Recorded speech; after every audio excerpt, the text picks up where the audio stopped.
Good morning. This is the VSA Morning Miner on Monday, the 6th of February.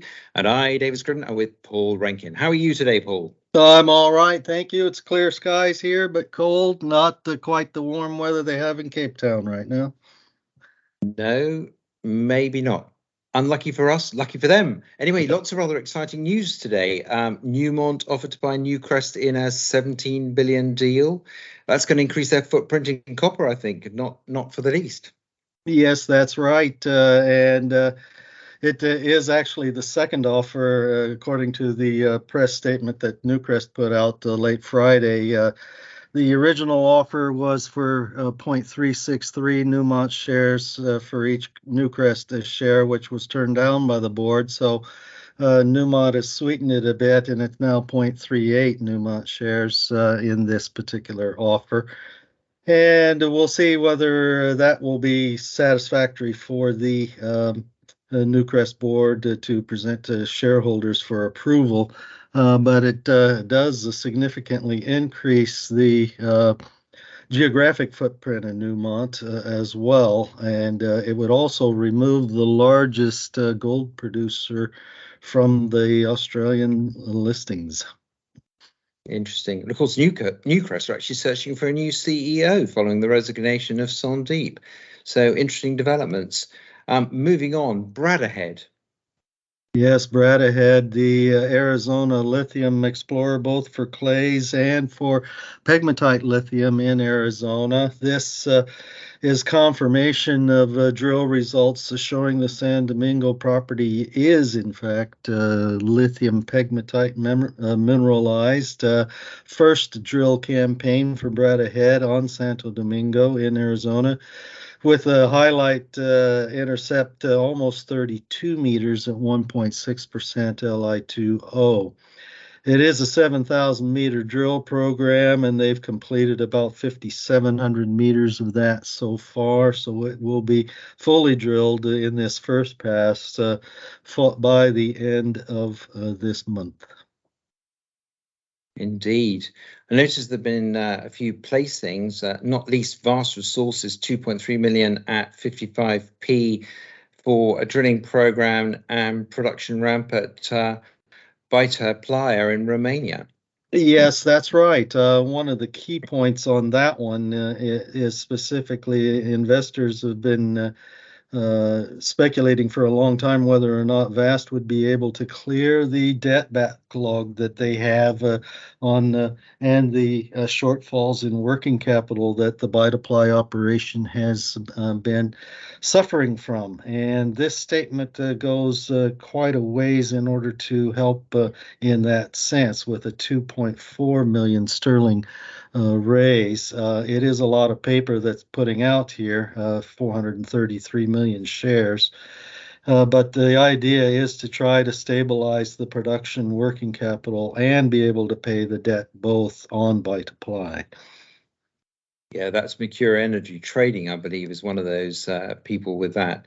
Moving on, a company that you've kept a very close eye on for many, many years and been to visit them, Caledonia Mining.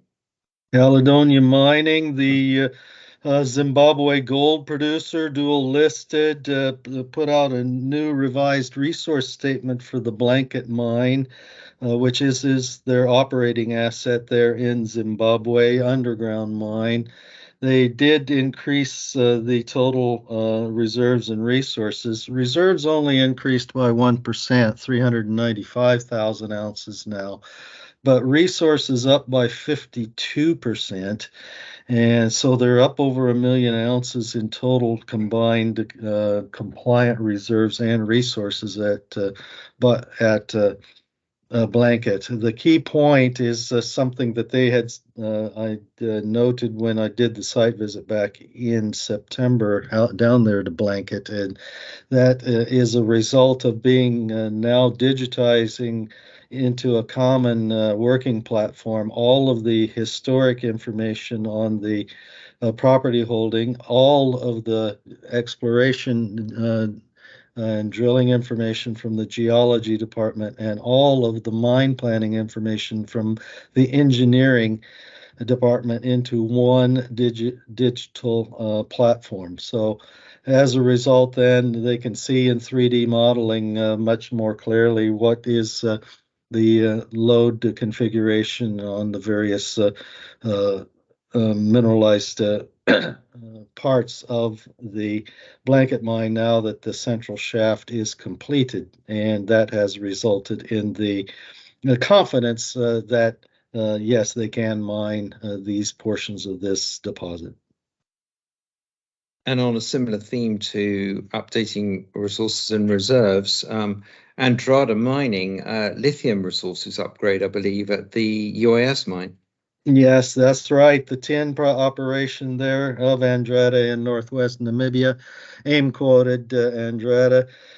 This is an update just on the V1 and V2 deposit, which is the primary tantalum resource there. And it's upgraded into the measured and indicated category because of infill drilling. And now that they can add the lithium average grade to this, it increased from 0.63% Li2O to 0.73% Li2O as spodumene primarily.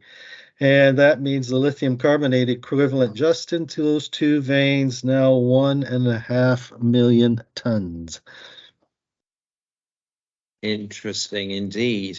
And I noticed that Sibanye-Stillwater is participating in the sales process for the potential acquisition of the Zambian-based Mopani copper mines from the state-owned ZCCM. So an ongoing theme here about people wanting to have copper. Are there any other things that you'd like to share with us this morning, Paul?